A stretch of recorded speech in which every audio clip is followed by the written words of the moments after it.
안녕하세요. 법무법인 대한중앙 한병철 변호사입니다. 오늘은 변호사를 선택하는 팁 두 가지에 대해서 말씀을 드리도록 하겠습니다. 평소 사람들은 사건, 사고에 휘말려서 법적 분쟁에 엮일 가능성이 거의 없습니다. 그런 상황에서 갑작스레 보이스피싱 사건에 휘말리거나 성범죄 가해자로 몰리거나 정신 못 차린 사이에 음주운전을 하게 되는 등 한순간에 범죄자가 될 위기에 놓여서 경찰서에서 연락을 받거나 하면 패닉에 빠지게 됩니다. 그렇게 아무런 정보도 없고 연고도 없이 도움을 받으러 인터넷을 찾아보아도 당황스럽기만 하죠. 사실 모든 사건에서 변호사 선임이 필요한 것은 아닙니다. 간단한 법률적 조언 한두 마디면 해결될 문제인데 그런 간단한 사건만으로도 최소 300만 원, 500만 원 이상의 변호사 수임료를 지불해가며 정식으로 선임을 하고 대응을 하기는 굉장히 어려운 일입니다. 결국 혼자 네이버에 검색을 해가면서 법적 지식을 구하거나 아름아름 카페나 오픈 카톡 같은 곳에 물어가면서 해결을 할 수밖에 없는 실정이죠. 광고 같은 글만 즐비한 검색창에서 떻게 해야 될지 모르고 사건을 봐줄 만한 믿음직한 변호사를 찾는 데 수많은 시간을 쏟게 됩니다. 어, 법률 시장은 여러분들이 아시다시피 정보의 비대칭성이 존재하는 곳입니다. 쉽게 말하면 적절한 정보를 쉽사리 구하기가 쉽지 않고 잘 모르고 찾아간 곳에서는 눈 뜨고 소를 베이기가 십상입니다. 어떤 분은 형사 사건에 연루되어 로펌에 연락을 했더니 검사 인맥으로 혹은 판사 인맥으로 사건을 해결해 줄 테니까 착수금 2천만 원을 달라, 착수금 5천만 원을 달라.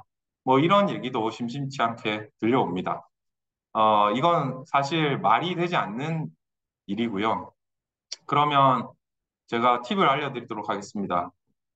첫 번째로 연락한 사람이 로펌 변호사가 맞는지, 법률사무소, 법무법인 변호사가 맞는지 확인을 해봐야 합니다.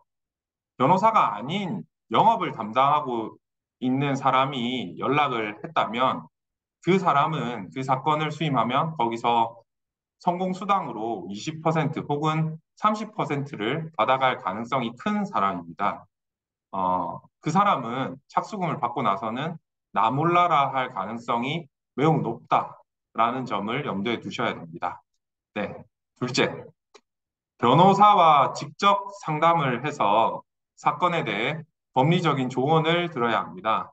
어, 변호사는 법률 전문가입니다. 그렇지만 모든 사건을 해결해주는 해결사는 아닙니다. 뭐 뒤로 힘을 써서 해결해 주겠다, 사건을 해결해 주겠다라고 하는 사람은 변호사라고 할 수가 없을 것입니다. 그 의뢰인은 그저 얼마나 이 변호사가 체계적으로 사건을 진행할 수 있을지, 얼마나 적극적으로 그리고 열심히 사건을 해결할 수 있을지 파악만 하시면 되겠습니다. 그런데 막상 내가 사건에 휘말려서 당장 빨간 줄이 그리게 된다라고 하면 이런 얘기 잘 들리지 않게 되죠. 특히나 일반인의 입장에서는 복잡하고 어렵기만 한 법률 시장에서 현명한 판단을 내리는 것 자체가 쉽지 않은 일입니다. 네. 그러니 어, 방금 알려드린 팁 두 가지를 잘 유념하셔서 여러 곳을 많이 둘러보시고 비교해 보시고 법무법인, 법률사무소, 변호사 선택하시기를 바라겠습니다. 네, 지금까지 법무법인 대한중앙의 한병철 변호사였습니다. 감사합니다.